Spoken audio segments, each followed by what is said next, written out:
Like this show and want to make your own? Let me tell you about Anchor. It's free, and they have creation tools that allow you to record and edit your podcast right from your phone or computer. And now you can even add any song from Spotify directly to your episodes. The possibilities are endless for what you can create, whether it's music analysis, your own radio show, or something the world's never heard before. Anchor will distribute your podcast for you so it can be heard on Spotify, Apple Podcasts, and many more. And you can also make money from your podcast with no minimum listenership.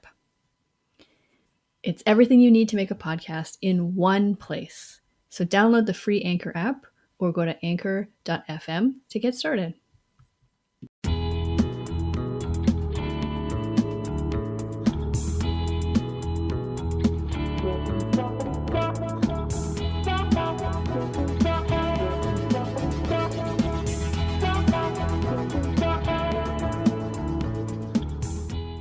Hi, and welcome to the Vocalize podcast, the podcast about linguistic discrimination. I'm Megan Figueroa. And I'm Carrie Gillen. And we have a corrections corner. Yes, we do. So first, actually, one of them I think is kind of old. We probably should have talked about last time, but it completely slipped my mind. Yeah. So Dr. Sarah Schulist actually messaged us and said, I have bougie. I'm a Canadian. I don't know if your French explanation makes sense. Mm-hmm. So then another Canadian chimed in and said, I have it now too, but I think it's new. And I strongly suspect that it's come in the last decade since I left. Yeah. So I still maintain that my argument is was the right reason originally. Yeah. But I could be wrong. I totally forgot that was even something we talked about. Yeah, it was a while ago now. Yeah. And it was kind of like an off-the-cuff remark. It wasn't like a serious thing, but I could be wrong, obviously, but I still think I'm right. And I definitely have bougie, but I feel like I got it in the last decade. But I think that's just like a college, university thing. Like, I didn't really have a vocabulary that would have entailed bougie before college, so... That's a good point. Now we need people who are older than you. Yeah. Or who got it younger. Yeah. Who are Americans. Yeah. I'm sure someone will hear this and tweet at us, but yeah. Yes. Yeah. I mean, that's something that would have been said in a dinner time conversation in my family. So. Right. No, mine either. Yeah. I mean, I guess the word bourgeoisie did come up. But, Yeah. Yes. Yeah. We would have never been talking about the bourgeoisie. We wouldn't have known what that was. Yeah. So that is a very, that's an innocent correction. Yeah, that's very minor. It doesn't actually matter. And I could be totally wrong. And it really doesn't matter. Yeah. But the other one. Yes. And I would just like to say that how am I to... in my brain, have more than one Jeff to account for. Spelled the same way, too. Exactly.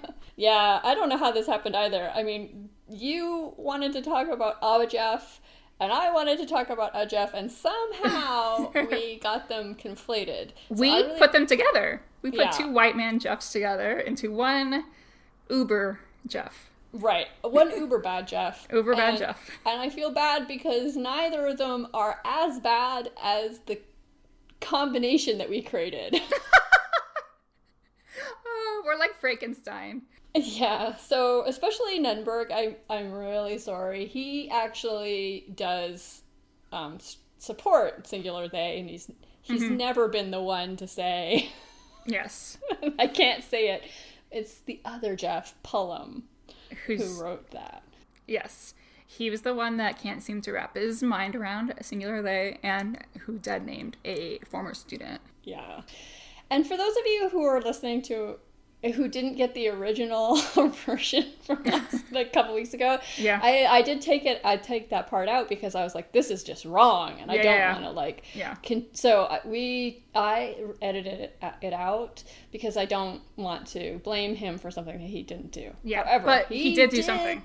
Yes, he did continue, or maybe continue is the wrong word. He used the N-word multiple times in a language blog Yes. Blog post. And this is Newberg. Yeah, Nunberg. Yes, and Nunberg. I just don't.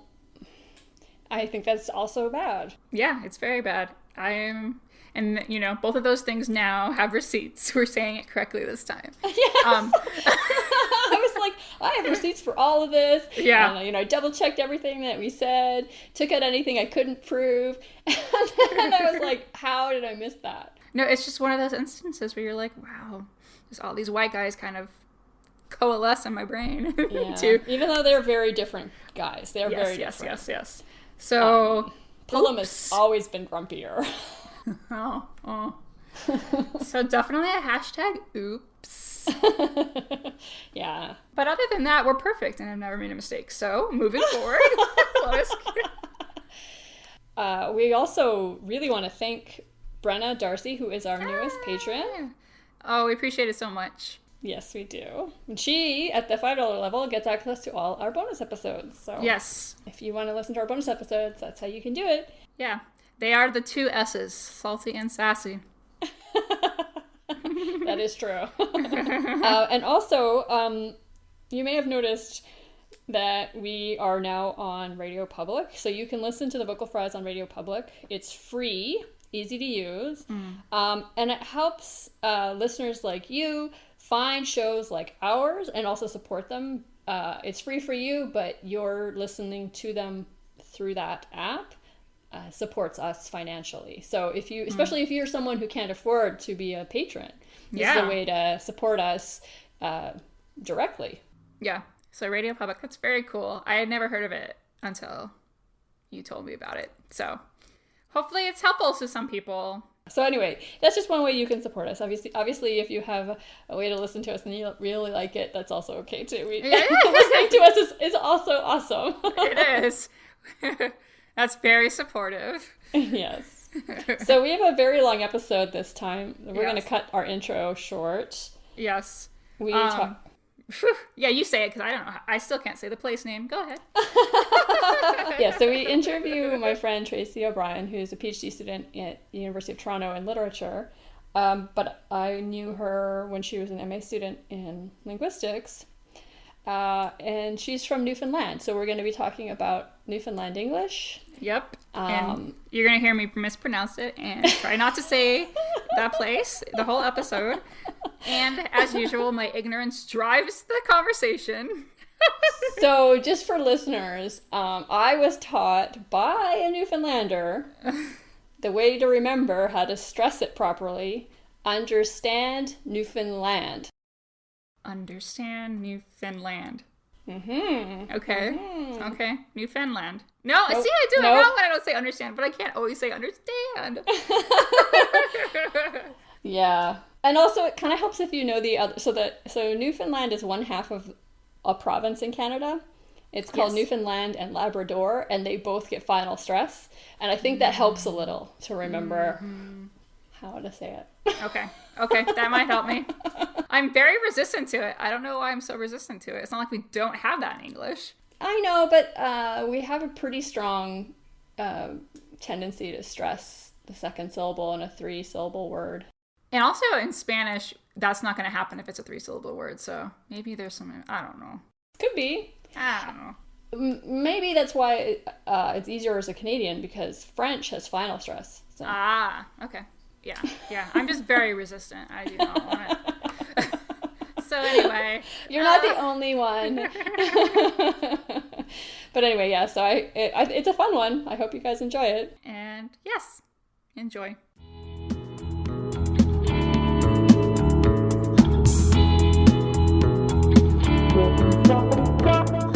So today we have Tracy O'Brien, who's doing a PhD at University of Toronto in literature, but I knew her way back when she was doing her linguistics. It wasn't that way back. Seems like a long time ago. When I first met you, it seems like ages ago. We're going to talk to Tracy about all things Newfoundland. Okay. And Carrie tried to teach me how to say this with the stress on the proper syllable, and I'm not very good at it, so I'm probably going to try to avoid saying it at all costs. Say it. I want to see what you do. I can teach you. Carrie's not even from Newfoundland, for God's sake. Try it, Megan. Say it. Newfoundland. No. Newfoundland. There, perfect. All right, that good. was it. Don't ever say it again. You just did it. I Just won't. play that recording. That's gonna be it. Okay, perfect. I am recording it. Awesome. Okay. And also, are you freezing up there right now? Is it cold? No. Well, you're in Arizona, right? Yeah. So I think isn't everything cold compared to you? Yeah. I think it's 8 or 9 degrees. And that's but, Celsius. Yeah. It feels colder because it's windy, but it's Mm. always windy. It's the windiest place right? I've ever been to. By far. It's ridiculous. Yeah. I go to other places in Canada, especially Alberta. Oh, the weather changes here 4 times by lunch. I'm like, what do you mean? No, it doesn't. It doesn't. It goes up a degree. I don't know what you mean. Newfoundland, is ridiculous for weather. But that's it. We're in an island. And you're very far north, right? It's not that it's so far north. It's more that it's just in the middle of the Atlantic. It's the Atlantic, because I think we're probably parallel to is that right? Parallel to Toronto.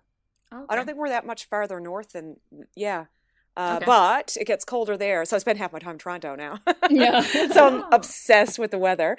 And it's often colder there, temperature-wise, than here. Yes, definitely. But here we get the wind chill. Yeah. Okay. Yeah, right? I just want to situate our listeners because I am terrible at geography as an American. Oh, okay. So for the American listeners, this is where... Yeah. They're like, oh, Newfoundland, come for a way. Oh, Gander. No, I'm not in Gander. No, you're in St. John's right now, right? Well, actually, I'm an hour, about 45 minutes outside in Conception Bay North.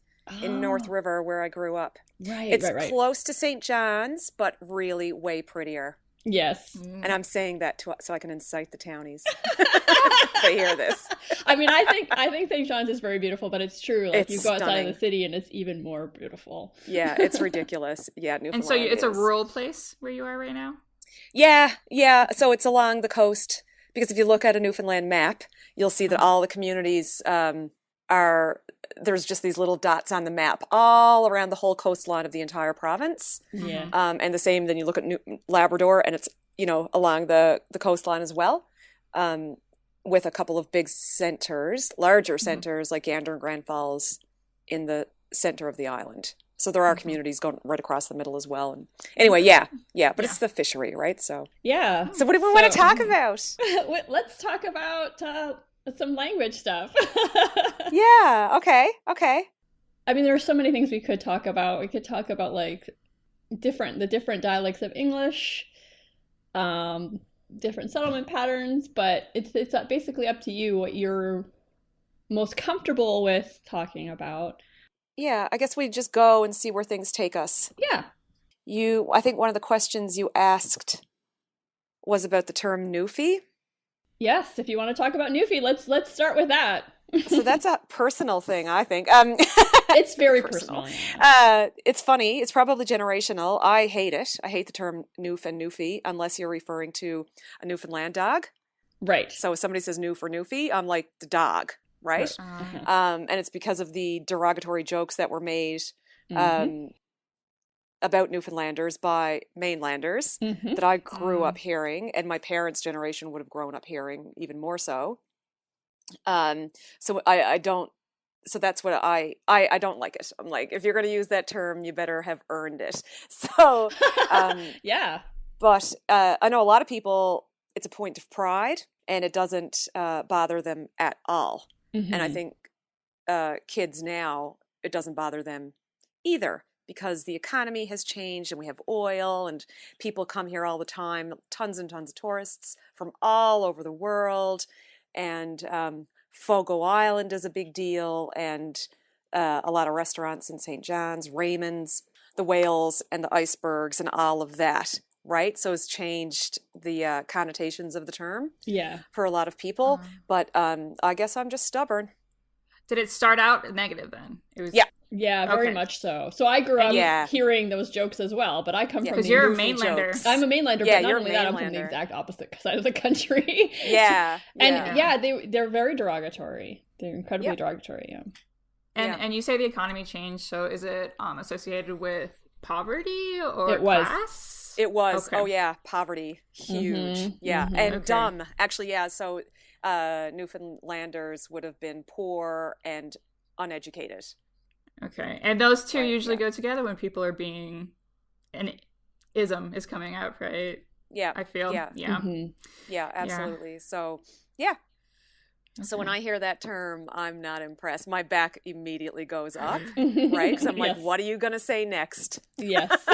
And then, and once you're finished probably saying something really wonderful about Newfoundlanders, I'm probably going to correct you on the use of that word, at least in my presence. But other people, like I say, are fine with it. And whatever floats your boat. That's a little Newfie saying for you. Newfie saying.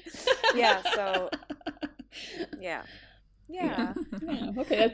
So that was the impression I had, that things were shifting with that term.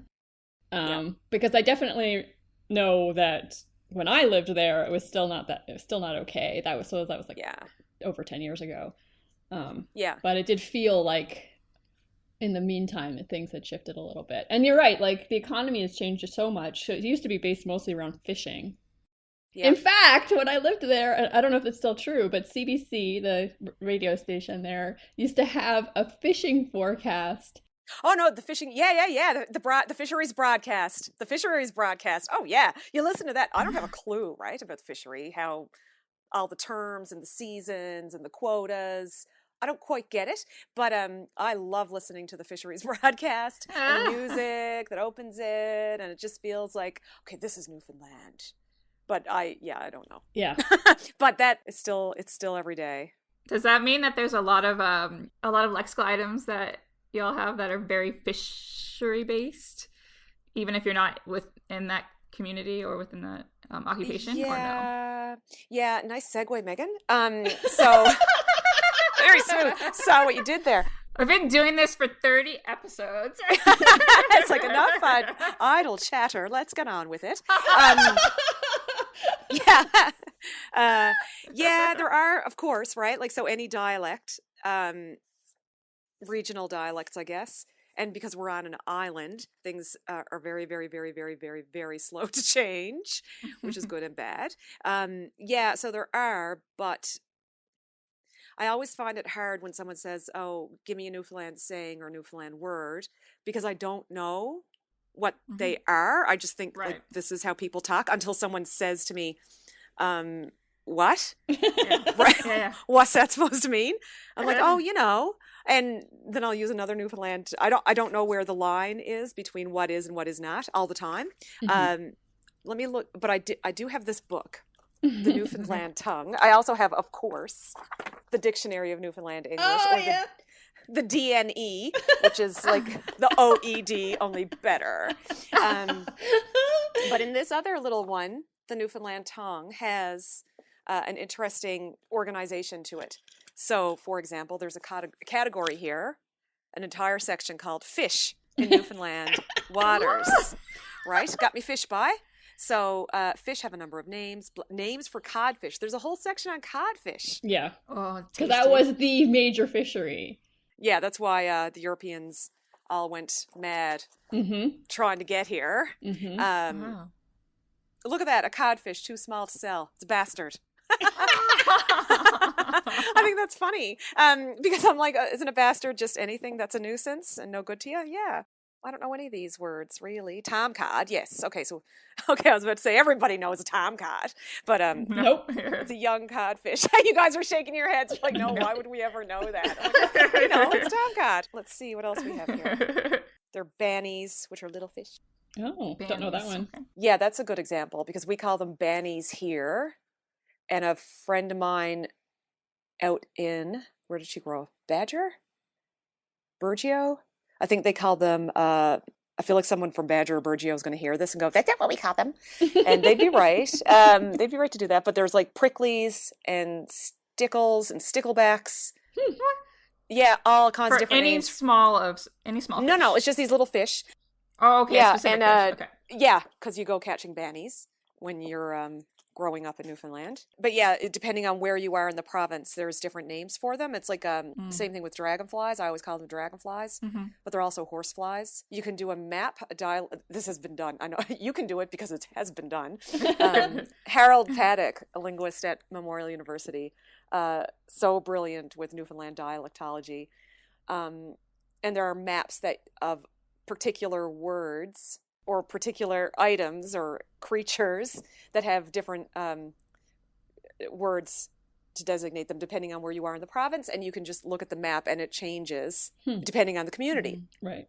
And what's interesting is that for some of those terms, they can be traced to Europe. Right. And if you go to those particular communities where a lot of the settlers came from, they use the same word there now. Right. Or, yeah. Cool.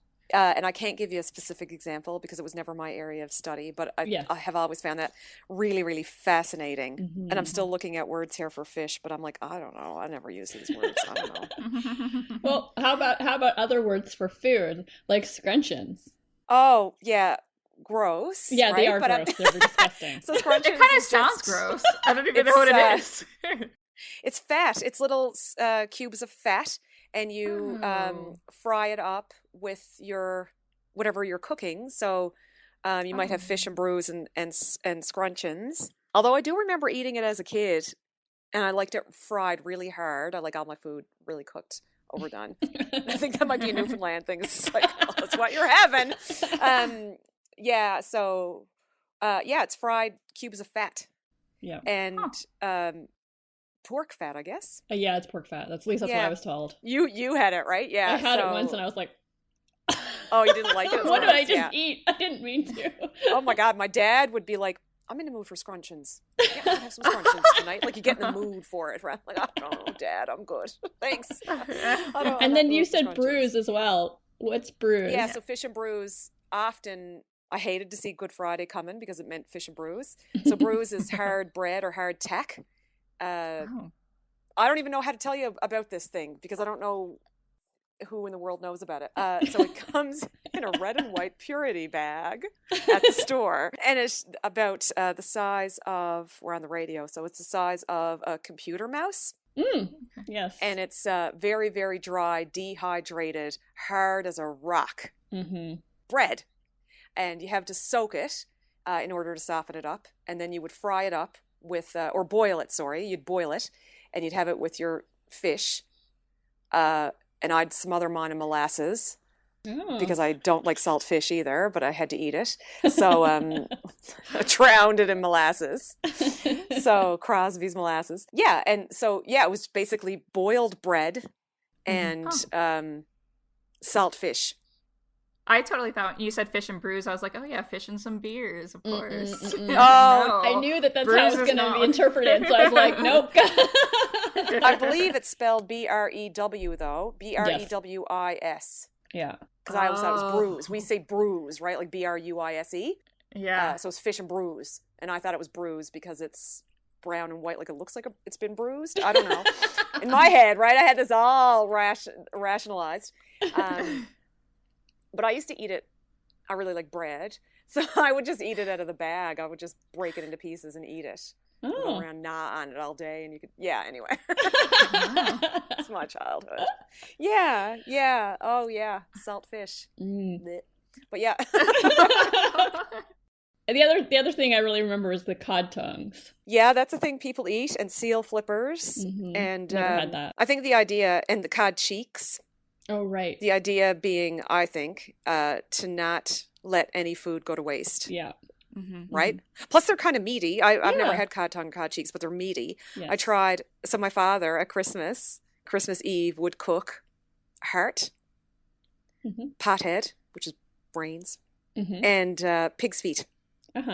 Oh, yeah. Mexicans do that, too. Yeah, right? And I just feet. Look at it as using all the parts of the animal. Yeah. And blood pudding, but blood pudding was really wicked good. Like deadly that's good. Something that's in England, right? Yeah.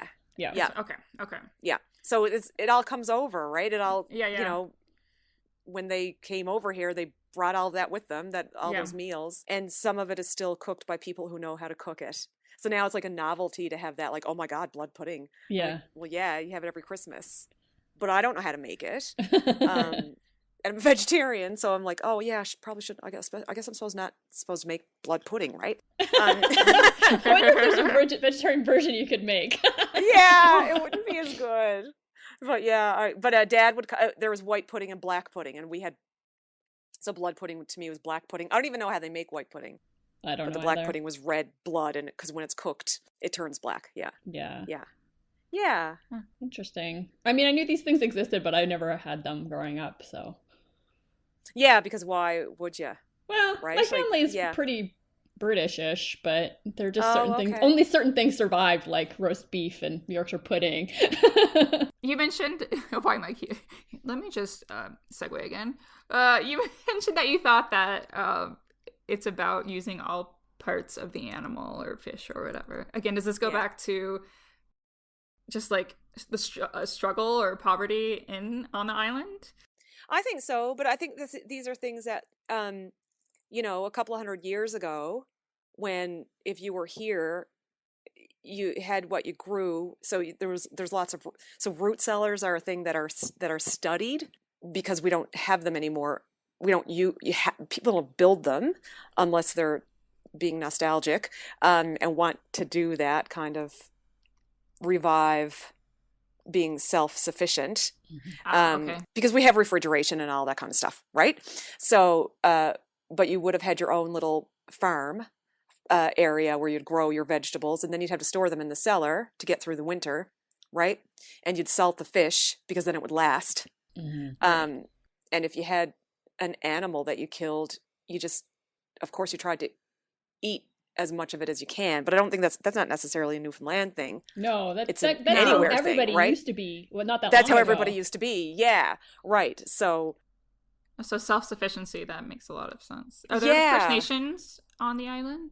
Yeah, so Mi'kmaq, the Beothuk, were all killed off. I hesitate to say they died of disease. It's like the diseases were brought here by the Europeans. Right, yeah. So there are Mi'kmaq communities. I know on the central south coast of the island, I believe, and also on the southwest coast of the island, and then Innu and Inuit in Labrador. Mm-hmm.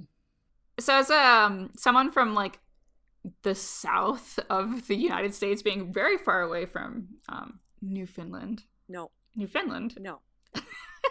Newfoundland. Anyway, Newfoundland. I have no like preconceived notions about people from the island. Or the Rock. If you want to be safe, you can call it the Rock. Yeah. Oh, okay. I'm gonna call it the Rock. Okay. Is that the nickname? Yeah. Oh, yeah. Long before that Dwayne Johnson guy, might say. We were here first. You might say. The original. We're the original. The OG. Yeah. What preconceived notions do Canadians have, Carrie, about? Oh my God. Yeah. What was your Carrie? idea? Oh, can't wait to hear this. Yeah. Thanks for putting me on the spot. I mean, I grew up with people making these really terrible jokes, but it was basically the joke was how stupid they are, which is really dumb, like really mean and not at all true. Interesting or true or any of it, right? Yeah. Like, so anyway, my dad, one of his coworkers, who was actually my roommate when I lived in St. John's, but she was in BC for a while, and I think she's back in BC now. But anyway, she was probably the first Newfoundlander that I ever met, and so like any preconceived notions were like blown to the water when I was a kid, right? So I heard the jokes, but I didn't absorb them. Yeah, right.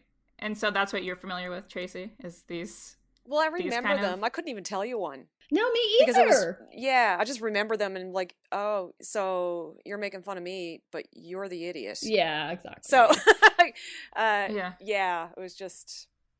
And it was just another example of us versus them, right? And plus we're on an island, which makes me think, okay, well, what about Labrador? So this whole other thing, there's a lot of, in terms of identity, it gets quite confusing. Yeah. And contentious. Also, Newfoundland joined Canada really late. 1949, yeah. And I believe the vote the votes were 51 for, 49 against. Yeah. And I remember my grandfather hated Canada and did not like Joey Smallwood.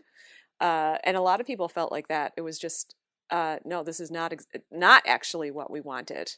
Right. I don't know how well that would have gone if we were on our own at that time. But anyway, or stayed on our own, I should say. But yeah, it's just because it's different now because with communication and internet and the economy, there's a lot more connection to other places in the world. Traditionally, it has been that we're our own place, right? Because of this, and it's still a pain in the ass to get on and off the island, right? It's, we have to go to Toronto and then we can go everywhere else. Yes. You had to fly, like if you were going to Europe, you had to fly to Toronto or Montreal and then, so you're like, and then you're flying right over St. John's.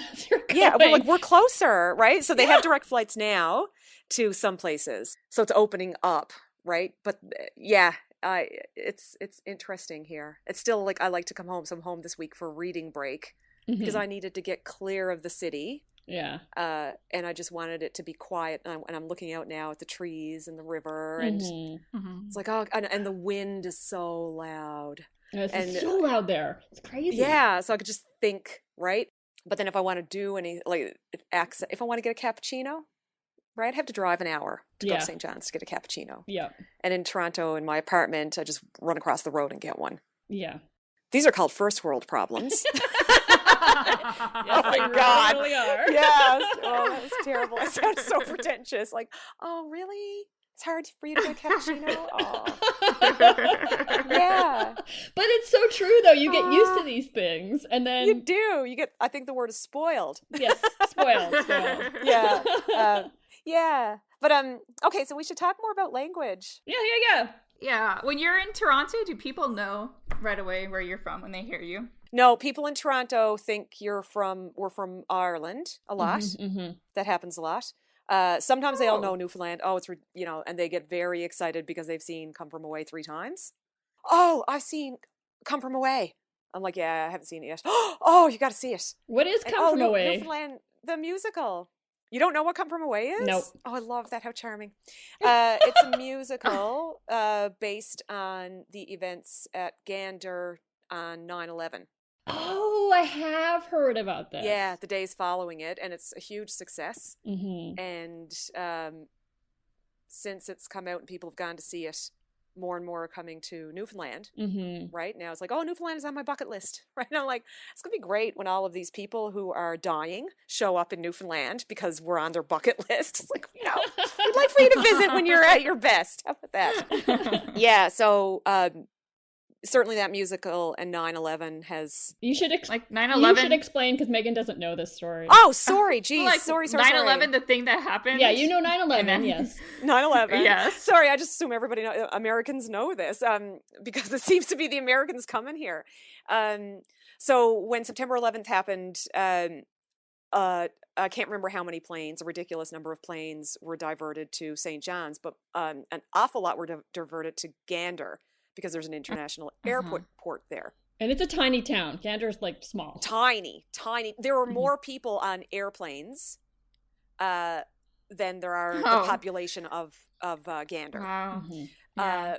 And of course, people were stuck on planes for hours and hours and terrified and didn't know what was happening. And Americans were there, a lot of Americans not knowing what's going on at home. And then slowly the news was trickled in to the people on the flights that the country was under attack.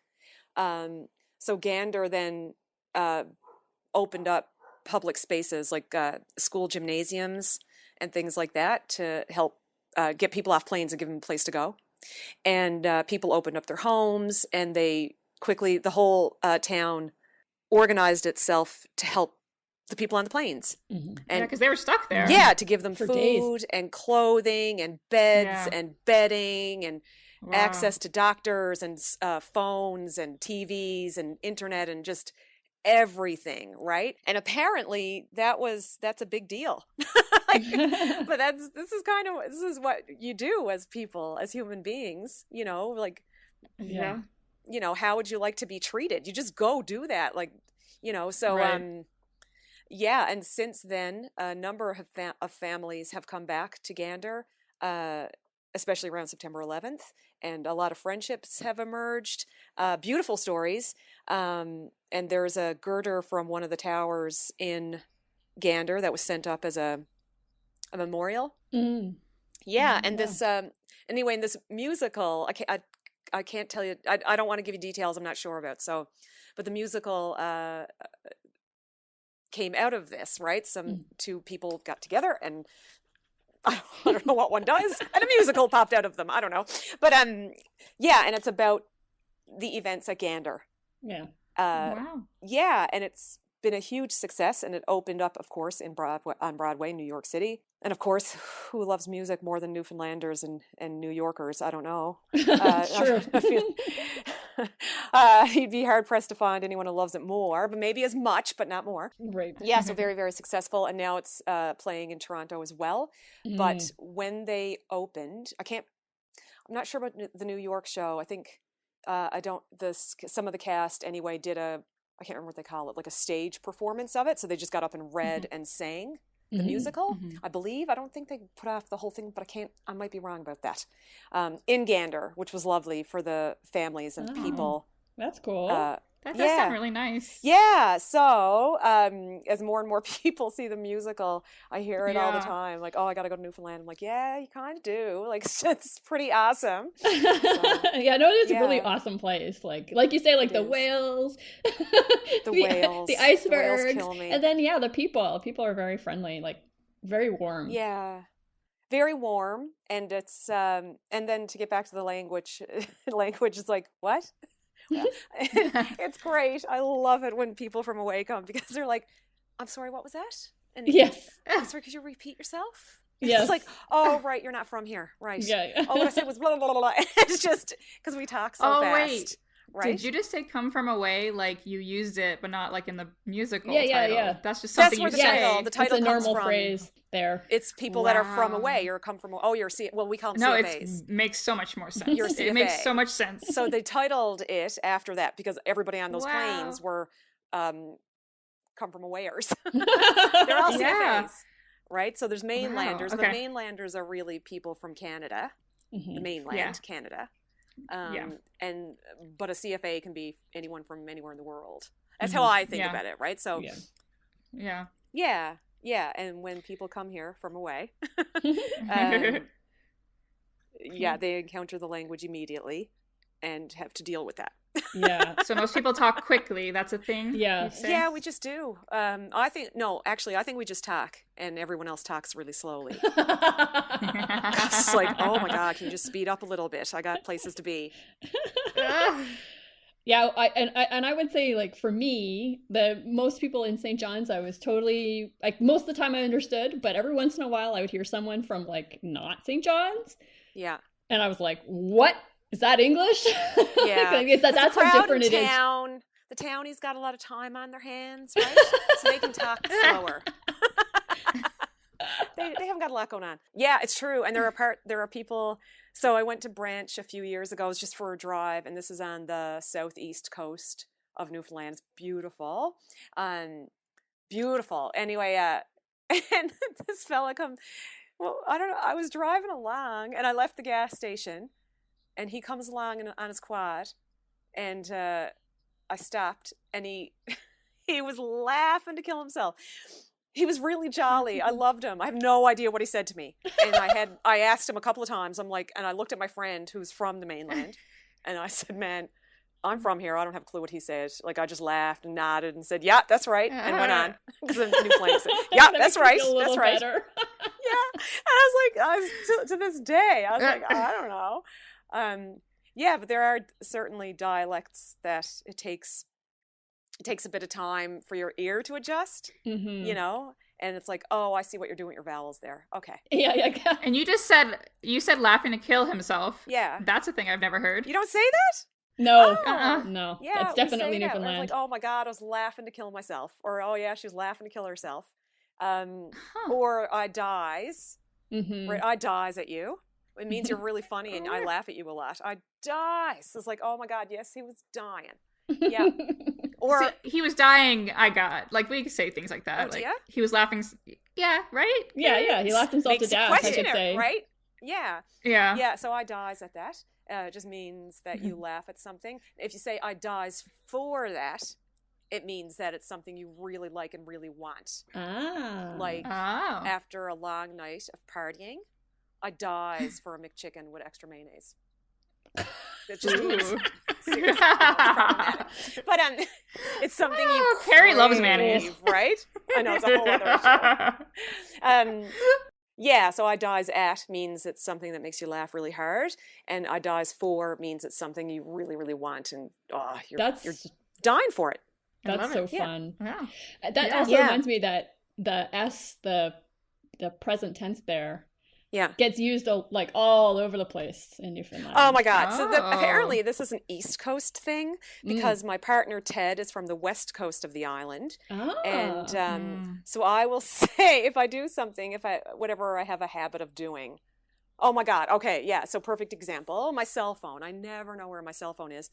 It's almost always in my hand or my pocket. But because I've always got it out, I'm always laying it down somewhere. Yeah. Right? Mm-hmm. And so I'll say to someone, like yesterday my friend was visiting, and I think in the space of an hour, she looks at me, she's like, "Did you lose your cell phone again?"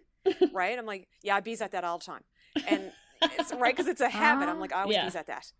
And Ted, he dies laughing at it. He dies.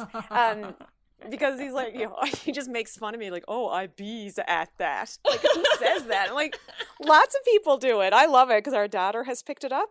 She's like, "Oh, I bees at that." I'm like, yes. I love it. That's awesome. Yeah, we do play with the verbs and the present tense. First person S. Yes. Yeah. So you're using that as a habitual marker. Well, the B would be the habitual, but the S would be just present tense, I guess. Okay. Right? Yeah. I love that. Yeah. Mm-hmm. Yeah, we put the S on it. First person. That's great. Yeah, or we plural as well. We loves it. Mm-hmm. We loves that. Yeah, I bees at that all the time. It cracks me up because I'm like, what do you mean you don't say that? You don't speak proper Newfoundland English. I did not realize that there was this divide. I love it. Oh, there is. And the plural, second person plural is really variable in Newfoundland. So I know over around Marystown they'll say "yous." Mm-hmm. What are yous guys doing? Drives me crazy because it should be "ye." What are ye doing? Right? Wow. Ye. Yeah. Nice. Fantastic. And I don't know who says plural "you." Like I know we do because it's the standard English. Right. But when I'm just talking to people, I'm like, "What are ye at?" Or well, what are ye going at? Or I did not hear that. Oh, that's awesome. Come here. Yeah, you never heard ye? If I did, I just interpreted it as you, probably. I just didn't notice it. Yeah, plural you. And a lot of people will say yous. You, and I'm like, yous guys. I'm like, why would you say that? It's unnecessary. You've already got an S. It's redundant. It's ye guys, right? We won't talk about the redundancy in the way I do it, though. Like, that's so yeah, funny. I quite like the ye. I got to say, I'm really proud of that. Yeah, that's a good one. Oh, yeah. I also want to. Can you explain bye? Oh, for God's sake! I know it's tricky, but I think it's really important. A big part of Newfoundland English. So it is. So everybody wants to, when they visit, they always try to do it. Oh yeah, I can't do it. Few have succeeded. I don't like. Okay, so what do you at, boys? Like it's just, hey folks, hey guys. Like it's that, right? But we also tag it on to a lot of stuff, like yes, bye. Mm-hmm. I don't know what that is in CFA speak. You're having a conversation. And you're talking, and I'm telling you about my day, and something happened. What could have happened? Okay, we had an explosion at the Newfoundland distillery the other day. Let's talk about that. So the still exploded, and you would say, "Wow, really?" Right. And we would say, "Yes, bye." Right? Go on, bye. Oh. Like, yeah, it did. Yes, bye. And so it's boy. Right, it's that BOY, but we take out so it's B', and people that are learning to say it or want to pick it up, always struggle with what to do with the vowel. Mm-hmm. Or the diphthong, I guess, right? Yeah. Yeah, it's diphthong, yeah. Yes, by. Because it's not boy. Right. So it's yes, by. By. So it comes out like, so it's by, but it's not by, right? It's not yes, by. It's yes, by. Yeah. So it's almost like ba, except we go e at the end of it. So you cut it off. Right. So yes, by. Yeah, I don't know how to tell you. You got to curl up the back of your tongue. And, but it's also like, all the guys, like, what are you at, buys? Right. Or like, oh, don't mind them. That's just a buys. I don't know. How do you want me to explain this, Carrie? No, that's good. I think that's good. Now that you said that it was from boy, I can hear it now. Like, yeah. I didn't hear it before, but now I get it. Yeah. So you still get the E at the end of boy. You exactly. Get the E, but you drop the whole O part, and it's just yes, boy. So then it becomes like a word of exclamation, kind of. Kind of, yeah. Or so many things. Or like camaraderie too. Is there a lot of it can be? Yeah. Okay. It's so very, it's multi-purpose. Love it. Very multi-purpose. Yeah. It's kind of like A in that way that you can use it in a lot of different ways, but yeah, we don't say A. That's a real Canadian mainland thing. Yeah, that's definitely a mainland thing. So another thing that I always thought was interesting, and I may fuck this up, so I apologize. Like, where are you at? I'll come where you're to. Is that right? That's a thing that people always say like that. But I'm like, have I ever really heard anybody say this in a sentence? Where you at? Where are you? Where are you to? No, I'd say where are you to? Where are you to? Okay, so I did fuck it up. Okay. Yeah. So where are you to? So what are you at? That's why you fucked it up, because it's what are you at, which means how are you? What are you doing? Hello, right? What are you at? And nothing by. What are you at? Right? Nothing. Just it.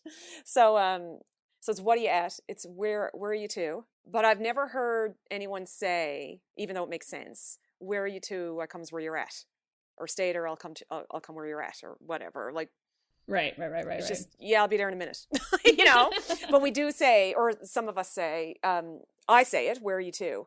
Mm-hmm. Which is just where are you, right? Oh yeah, it's just where are you? Yeah. We just like to stick prepositions on the end of everything. And I remember this in Alberta. Ryan Clint, who was at U of A when I was there, and he was always catching me, and especially with the prepositions, because I'd say, "Where are you to?" And he'd look at me, waiting for me to finish, and I'm looking at him. What's wrong with you, Ryan? And he's like, where am I to what? I'm like, what? What? And because it's to something. Yeah. And right. like, no. It just means where are you? Right. Where you to? Right. So yeah, we do that. We like to stick our prepositions at the end. Yeah.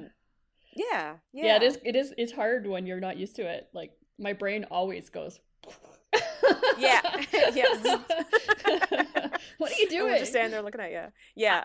I wonder, so right when we got on the Skype call with you, I understood you completely. I had no trouble understanding you. Is that, of course, like, do you have what you would, like, what some people would call, like, quote unquote thick accent? I don't think so. No, not compared to some people. Yeah. It's especially from smaller towns. Yeah. Okay. Yeah, they'd have a thicker accent, but you'd still understand them. Right. There's no trouble understanding them, which is why it's dialect, not a language. Sometimes. I was thinking of like Scottish English, where I'm at a loss. Yeah, so I have friends in Scotland, and some of them I understand no sweat, and others I'm like, I don't, like, that's not English. Right. Yeah. Yeah. So I'm wondering if there's any people on the island where I might have that problem. You would, for sure. Yeah. Me, yeah. Absolutely. Okay. Yeah, I do. Well, like that guy in Branch, and that guy. I don't know what he was saying, but it was English. Yeah.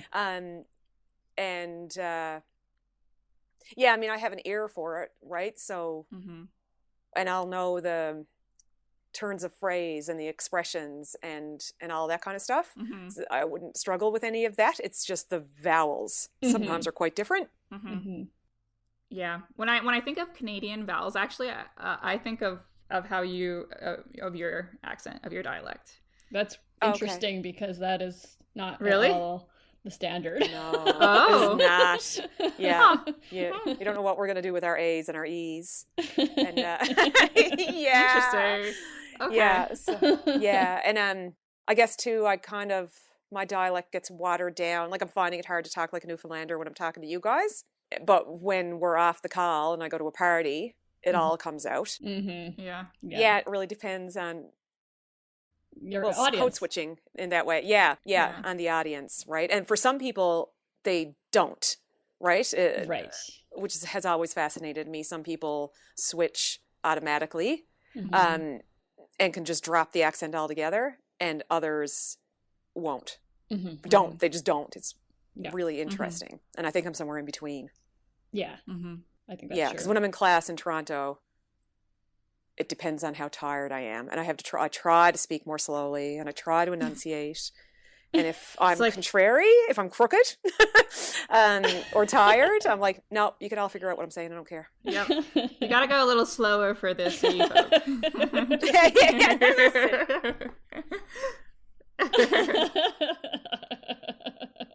But yeah, I can hear that. I can hear why people think Irish. Now I do definitely hear it. Yeah. Sorry. Right. Yeah. Right. Well, there is definitely an Irish influence. I mean, not all, but a lot of last name's O'Brien, right? And then last name's O'Brien. Southern Shore, you'll find, they have the most like Fairyland. They have the most beautiful Irish lilt. It's gorgeous. The accent. I wish I was from Fairyland, just so I could have their accent. I love it. That's cool. And then in St. John's, you get different. Again, you get a different dialect. And then on the West Coast, there's more French influence. Right. Okay. It's very, very interesting. But it's there, right? I forgot about French. So is there a lot of folks that speak French? So there's communities there where they'll say things like, "Oh, I get my groceries every Saturday," because they'll do that French thing like "moi je blah blah blah." Yeah, and I know there are better and more examples of that, but I don't have them because I didn't grow up there.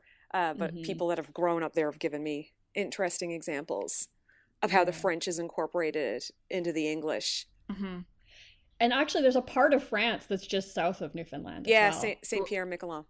What? Yeah.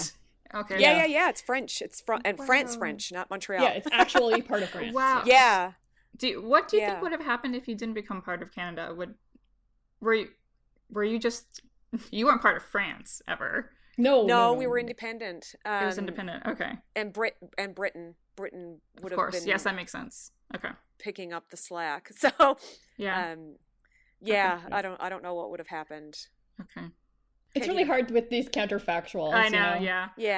Yeah. So is French looked upon as prestige kind of language on the island, or? I don't think so. I think it's just another language. Yeah, that's nice. So the island is English, right? And so Saint Pierre and Miquelon is French because they're France. It is France when you go there, and it's also France when you don't go there. It's just France. So so my daughter is in French immersion. It's not every school that has French immersion available. In St. John's, you can do it from kindergarten, but out here, it's late, so you can't do it till grade 8, I think is when she started at that school. No, 7. Okay. 7. Okay. And then she can continue it in high school. But it's just, it's Canada, right? So it's the other language. Yeah. From our perspective, apologies to anybody from Quebec, it shouldn't be looked on as the other language that it is. But it kind of is, yeah. Yeah. You know, so, yeah. But I mean, I might be a different case. I studied French in university, and I'm studying English literature. I did linguistics. I love languages and language and all use of language. I find it all fascinating. I love dialects. So I don't even know if I'd be aware if there was some kind of I don't know what kind of way it's looked at. Right. Right? I know that there's this idea that if you're in French immersion, the smart kids are in French immersion. Yeah. But at the same time, some of the kids are getting, have a 99 average, and they won't do French immersion because they want to keep that 99 average for scholarships. Yes. Right. There's that presumption that language learning is hard. Immersion's hard. But that's not about French. That's about language learning. That's misconceptions about language learning, right? Yeah. So when I had Aaron, one of the problems with moving home was because we were in Alberta at the time. I was like, in Edmonton, we could put her in Cree immersion. Ooh. Yeah. Right? She could do Mandarin immersion. Yeah. her day home provider spoke Urdu. Yeah, so I'm not the best person to answer the question about. Yeah, but I think you would still know if it was like really looked down upon. Yeah, I guess it's not like on because there's no content. There's no racial animus like or anything. Yeah, the animosity is not there because the population's not here. Yeah. Right. Yeah. Like I get it when I'm in Ontario. I hear the disparaging remarks about French and Quebec. Right. Yes. And I'm like, what? Like, oh. Yeah. And then there's some students in my cohort who are from Montreal.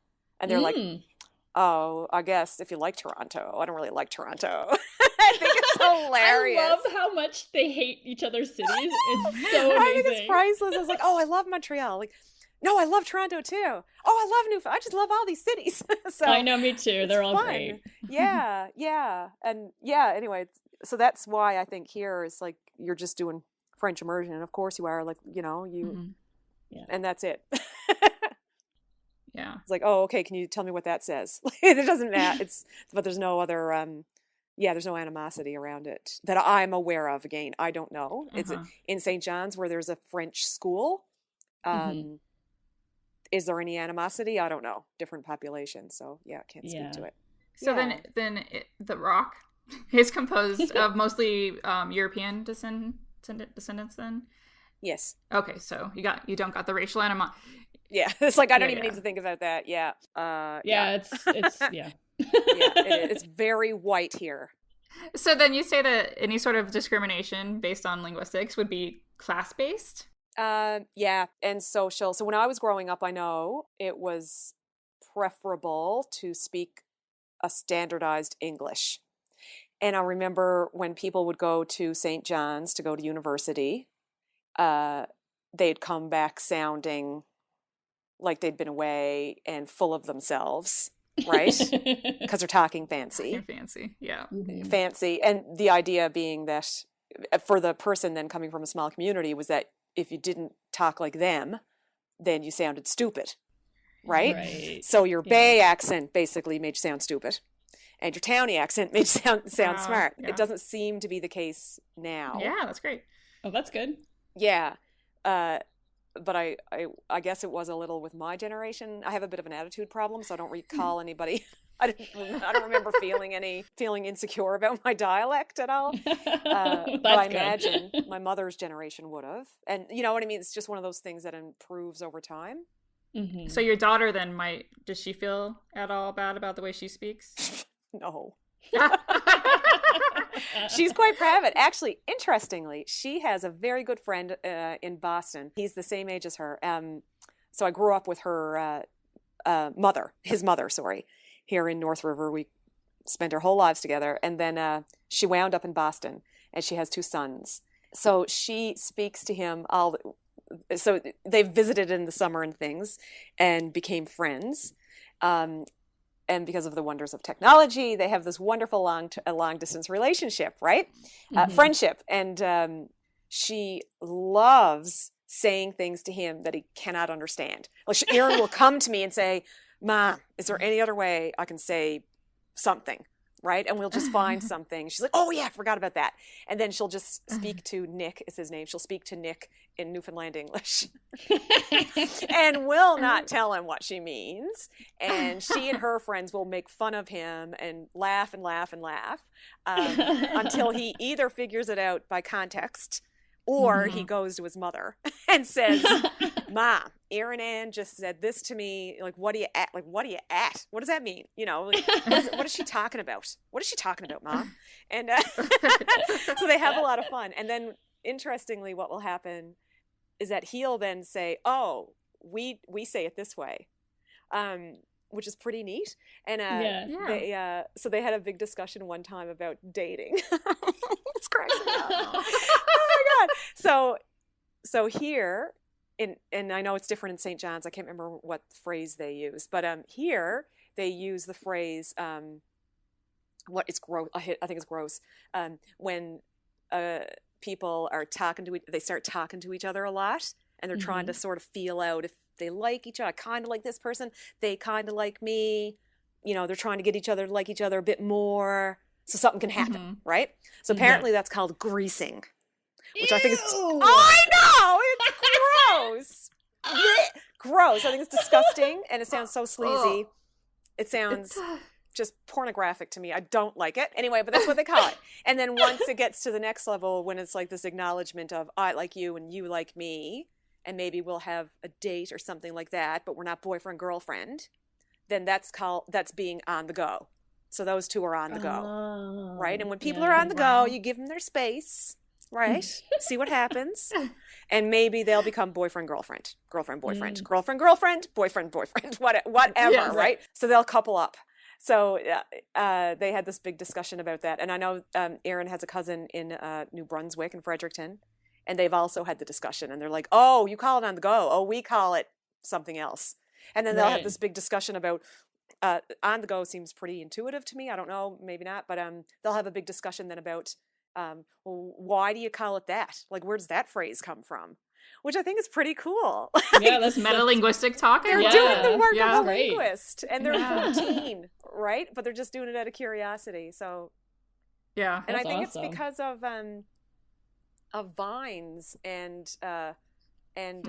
GIFs and memes, and just everything is so quick with these little blurbs of language from all over the world.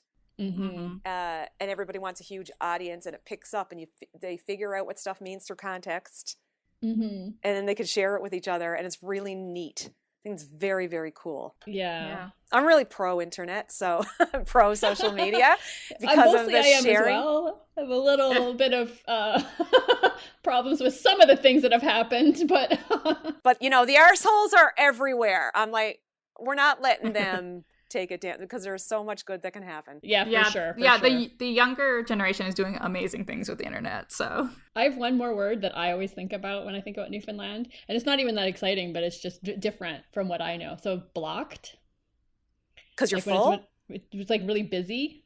Oh, Blocked. Okay. So some people say I'm blocked because they ate too much. Oh, that I didn't know. Yeah, wow. I don't, because I think it sounds disgusting. Don't think about that too deeply. Right. I say I'm stuffed to the gills. So there's a fish word for you. I don't have gills. I like stuffed to the gills. But that's nice. I'm stuffed to the gills. We even say that in BC too. Do you? But we also have fishing clubs. You have fish, yeah. Of course you do. You should say it. Not as much as Newfoundland, but we definitely. Well, because we eat too much. But anyway, yeah, blocked. Oh yeah, when it's really busy, like Christmas time at the Avalon Mall. Right? The Avalon Mall. I forgot about the Avalon Mall. Like, fuck that. It's going to be blocked. Or Costco. Blocked. Yeah, that's true. Can't find a parking spot there today. Boss is blocked. Yeah.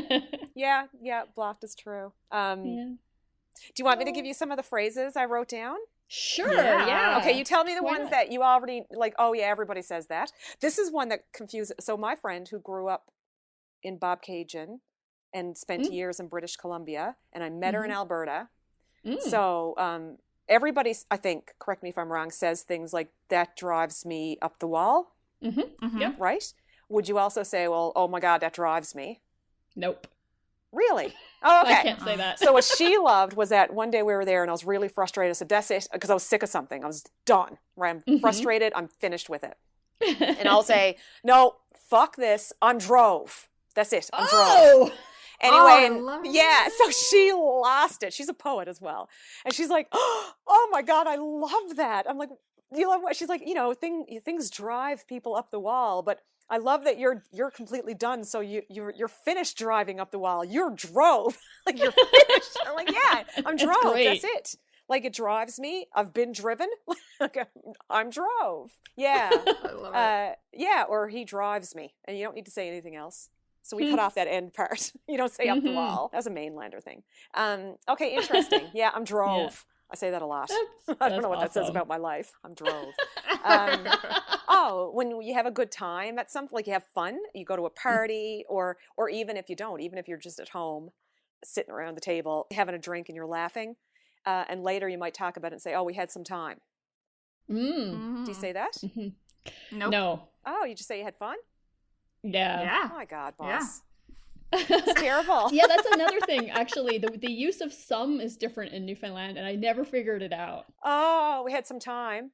It means we had a lot of fun. Or I'm some hungry. It's like yeah. I'm some hungry. Oh, yeah. Quantitative. What's it called? It's a quantifier, yeah. Quantifier, right? Well, we had some time. We had a lot of time. Was it like fun. an I'm some intensifier? hungry. I'm really hungry. Yeah, it's an intensifier. Yeah. Thank you. Yes. I'm going to write that down. Jesus, I can never remember that word. Intensifier. Yeah. So it's an intensifier for the most part, I think. Yeah. Yeah, it is. Yeah. Do you call, no, this is of guys in particular, who are a little too full of themselves and they're a little cocky. Do you call them bucko? Do you have a word bucko? No, but I have heard the term. Bucko. We use bucko, but not... Actually, yeah. Like, no, we do. I do. I have that. Okay. You have bucko? Okay, because Ted calls a lot of the guys that come around bucko. And it cracks me up. So to me, bucko sounds really old-fashioned. Like, I don't think I would ever say it. Yeah, it is old. Yeah. But I understand, or at least I think I would understand it. Yeah. Well, you would, because he'd be like, huh, oh yeah, look at bucko. Look at bucko coming up on the bike. You're right. Yeah. I would totally. Oh, you would know. Look at bucko coming. Yeah, I could hear him now. I know now. So a bucko could be, not necessarily though, a skeet. What is a skeet? Skeet is a hard ticket. What? I know what that means, but I don't. Do you Megan know what that means? It's someone who's probably getting into quite a bit of trouble, right? They're hard case. They're yeah. I get you. Yeah, I don't know what I would call that, but yeah. It's hard to explain without using the word hard case, hard ticket, skeet. Like a ne'er-do-well? Yeah, no. ne'er-do-well. Yeah. Okay. Yeah. Okay. Which was probably not terribly helpful. I don't know. No. Yeah, and it's not like very helpful. But no, I know it because of you. But yeah, they're kind of like, they're gonna go, spend all their paycheck after calling in sick half the time. Then they'll get paid, and then they'll spend it all on booze and weed, and then they got no money left, and they're looking to their buddy's girlfriend to loan some money. Because it's a scrub. Scrub. Okay. That's right. Yeah. That's right. Is it? Scrub. I guess I don't have to take your word for it. I don't know what a scrub is. There's even a song about it. I know. Yeah. I TLC. Yeah. That's it. Yeah. Okay. Yeah. There you go. Skeets. Okay. Hard tickets. Hard cases. Okay. What's a racket?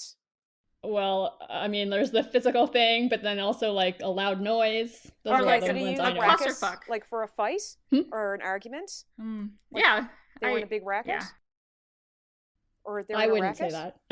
I would never say it, but I think Here it's usually. I've heard my mom say, "Oh my God, that was some racket last night. What was going on?" For noise. Oh yeah. Like cacophony. Yeah. Mm-hmm. But usually, when people say racket, it means someone's in a fight. Like, oh, you don't want to, then they're always in a racket. It means they're always arguing or always fighting. Yeah. Okay. Okay. I really love that word, racket. I think that's perfect. It's a good one. It is. So I don't know if this is a Newfoundland phrase or not, but Erin's little friend who lives across the road, her little friend, she's also 14, her best friend. Whenever I say this to her, because she'll do something stupid because she's a teenager, she cries laughing, right? So I'll look at her, I'm like, She dies. I'll look at her and I'll be like, oh my God, you haven't got sense, God give a cat. And she'll just lose it. Do you know that one? No, but I understand what it means. You know what I mean, right? You haven't got sense, God give a cat. And she dies. Windy enough for various things. To blow the sugar out of your tea. That's a good one. Is it because it's so windy there? Wait. Oh my God, it's so windy here. Enough to blow the sugar right out of your tea. Yeah. That's funny. It's blowing But a is that gale. like to take the wind out of your sails? No, it just means it's blowing a gale. Yeah. It's so windy. Oh. Yeah. Oh. Like take your breath away. Yeah, it's so windy. Okay. When someone says, "Oh, take your breath away," we don't mean so beautiful. It means like it's so windy you can't breathe. Somebody who can fix anything. Just one of those people that are super handy and can fix anything. Yeah. Can put the arse back in a cat. That's not? You don't know that one either? Okay. No. Put the arse back in a cat. So my townie friend says that all the time. I love this one. When things start to fall apart, there's good sayings for this. One of them is everything's gone to pot. That one I know. That one. You know that one? Okay. Yeah. The other one I love is the arse is out of her. Nope. Don't We know love that talking one. The about arse is out of. The arse Is out of where? Her. The arse is out of her. The arse is out of her, but you wouldn't say it's always her. It's always her or her. It's never him. No. Or them. God, no. Okay. Everything's her. It's very gendered language. Yeah, the arse is out of her. Yeah, so when it all falls apart and the distillery blew up, it's like, oh my God, boys, the arse is out of her now. So, yeah. Oh my God, I gotta remember these. I gotta start using them. I'll send you the notes. Oh, someone who's really crooked looking. Mm-hmm. They're really, like, grumpy and crooked looking. You'd say, what's wrong? I can hear my mother saying this. What's wrong with you? You got face on you like a boiled boot. I don't know what it is. Like, why would you boil a boot? And does it have a face? I feel like I'm missing some etymological information there. But yeah, face on you like a boiled boot. That's not a compliment. No, it's not. I don't think anyone would mistake that for a compliment. Yeah, no, right? This is my favorite because my father, when I was around 25, I was chatting with my dad on the phone, and he was kind of contrary because it was a boring day. He was just in a bad mood and was bored. He was bored, right? Mm-hmm. Mm-hmm. He's like 65 years old being sucky because he was bored. And he said, what's on the go? What are you doing? What are you at? And all this kind of stuff. And I said, nothing, what's on the go there? And he said, nothing, boy, 'tis as dead as a nit. And I'd never heard him say it. I went like, covered my mouth so he wouldn't hear me laughing because I was just shocked. I was like, I've lived with you my whole life. I've never heard you say this phrase. But he would do, Ted's mother does this sometimes too, just whips stuff out. It's like, where did that come from? Just in the recesses of their Newfoundland English brain. And this is what he said to me, 'tis as dead as a nit. I've been saying it ever since. And yeah, but I guess a nit is a gnat, like a little bug fly. Oh, okay. Yeah. And this is what he said, 'tis as dead as a nit. And I love that the tis, right? Dad did that a lot. He'd say tis as dead as a nit. It's like, yes. Oh, that's wicked. That's a good one. Love it. Yeah, that's all I wrote down. That's a lot. That's fantastic. Great. Thank you. Yeah. Well, look at the size of this dictionary. The possibilities are endless, right? I know. It's like the OED, but better. It is, and exactly. It's not even complete. So, there's lots to be had. That's for sure. That's for sure. Yeah. That's fantastic. Yeah. I love this. Yeah, me too. I absolutely knew nothing coming into this. Oh, so really? Oh, it's great. You still know nothing. Like it's it's like the surface. I mean, like this is like the lightest introduction. You can go online and look Newfoundland English, and like Sean Majumder has done interviews with people. It's so funny. Yeah. You can go down. Excuse me, sir. Can you tell me where the pharmacy is? The what? The pharmacy? Oh, the drugstore. Oh, that's funny. Well, you need some condoms, do you? I knows what you're up to. Here's what I do. I like to dip mine in some latex paint. I'm going to go all winter. I'm just friggin' with you. Rick Mercer, and they're priceless, getting people to speak and say phrases. And Rick Mercer is from town, so you can hear the St. John. I think he's from town. You can hear the St. John's accent out of him. And what's the worst part of being a driver? I was lugging around the drunks, mate. The drunks. Drunks, yeah. What about, people who might have drank too much? Oh, we always get him home. How does one put the drunk in his place? Well, to be polite with him, but if he starts getting rough, then I got a little friend up here that will help me to put him in his place. His name is Billy, and he sits under my front seat. My wife's grandfather made him for me. And he's just a little persuader, that's all it is. For clubbing seals or passengers? Oh, no, it's not for clubbing, it's just a persuader, that's all. But Sean Majumder grew up around the Bay, so he's got the great Bay, and play it up, right? So yeah. Really, really fun. Yeah. But the whole there's morphology and syntax and phonology. There's so much variation. It's incredible, So, yeah. I guess there's like a final thing that I want to know, because you kind of said it was shifting. So does that mean that you don't feel like your English is as I don't know, it's not as rich. Shit upon? Is it not as shit upon as much anymore? No, it isn't. Good luck to somebody who tries to shit on my English. Yeah, no, it isn't. And there's also it's being watered down slowly but surely, like as cultures do, So as we open up more, we go away a lot from for jobs and education, and people come here, right, for the same reasons. Everything ends up being, what's the word I'm looking for?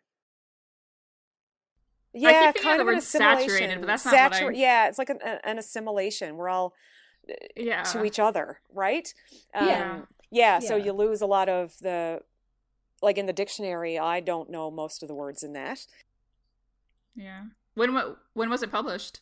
First edition, 1982. So it might be something your mom and dad might be more familiar with. Oh, God, yeah. When I first got this, I sat there Christmas Day, and this was like 20 years ago, and just started flipping through it, and I'd close my eyes, point at a word, and I'd say it out loud, and none of us would know it, but Dad knew a lot of them, right? But I'd never heard him say them, because why would he talk about those things, right? Right. So when Dad lived in North River, they had a horse and buggy, and his father helped build the railway here, right? Railway doesn't even get used anymore. It's gone now. And everybody was farmers and fishermen, and everybody had their own little farm, like I was saying earlier, where they grew their vegetables and they had some animals, so it's a totally different lifestyle, and that vocabulary isn't necessary anymore, so it's gone. And you don't have big families anymore, so any vocabulary and phrases built around that's all gone. Was it very Catholic there? Oh yeah. Okay. Well, it's Irish, right? So there's lots of Catholic and Protestant. Irish Catholic, and that's a whole other cultural thing about the animosity between communities. But that's gone away because now it's denominational. So all the kids are lumped in together. Okay. Well, I'm glad that people don't shit as much on your dialect as much. Yeah, I'm glad too. I'm glad now it's gone the other changing. way. It's everybody would like to. People try to speak like Newfoundland. It's become this fetishization almost, which I'm also not fussy on. I don't like, but what are you gonna do? I kind of feel like you either get one or the other. You get one or the other, right? It's what does Mom always say? It's I say this all the time to Aaron. It's great to be popular, but it's hell when you're the rage, right? And that's right. I love that. Right, that's a good one. Yeah, it's so true. It's so true. Yeah, so I guess that's it, Newfoundlanders. We're all the rage right now. You can't help it. Can't help it. It's not your fault. We always knew we were amazing, and we were the best kept secret. It's wow. True. It's true. Well, you're about to get broadcast to a lot of people. Yeah. And now more people are gonna know. Yeah. But now I want to go visit the Rock. Oh, you definitely should. For sure. Absolutely. Mm-hmm. In July. But when it's not cold, late July through August. That's when you want to come. Last 2 weeks of July, first 2 weeks of August. The best time. You'll get hot, sunny weather. 3 weeks. At least at some point. And loads of whales. Maggoty with whales. And you might see iceberg. Maggoty. Like that? I like it. Yeah. Like a maggot? Maggoty? Yeah. It's like lousy with whales, like louse. Yes, exactly. It's like the same thing as that, but we say maggoty. Yeah. Oh my God. Yeah. I didn't know that. Which is funny because I think saying really that lousy with something is gross. Like that's disgusting. Like, ugh. But maggoty is fine. Because I don't think of the bug. I think if something's maggoty, it just means there's a lot. Yeah. Wow. So funny. God, language is weird. It does weird things to your brain. It does do weird things to your brain. It does, yeah. Anyway. Whew. All right. Well, thank you so much for this was great. Wealth of information. I mean, so God, fun. I hope it's accurate. But anyway, we'll see. I mean, it's accurate for you. That's all that matters. It's accurate for me. That's right. Anything that's wrong is that's Newfoundland English for you. It's all contradiction. We're also a bunch of liars. Newfoundland weather, Newfoundland lifestyle. It's all contradiction. Okay, well, thanks again. And we always leave our listeners with our final message. Don't be an asshole. Don't be an asshole. That's what Ted and I tell Aaron's friends all the time. Life is simple. One rule. Don't be an asshole. Yes. Right? And it's amazing. They look at you like, wow. Like, it's actually pretty simple. Yeah. Pretty simple. Good for you guys. Don't be arseholes. Or don't be arseholes. Don't be arseholes. Don't be arseholes. Take care. Thank you. See ya. Bye. Bye. How's she going, buddy? What are you at today? What are you at? How's she going, buddy? What are you at today?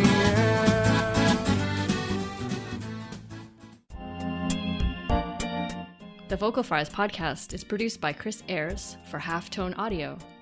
Theme music by Nick Granum. You can find us on Tumblr, Twitter, Facebook, and Instagram at Vocal Fries Pod. You can email us at vocalfriespod@gmail.com.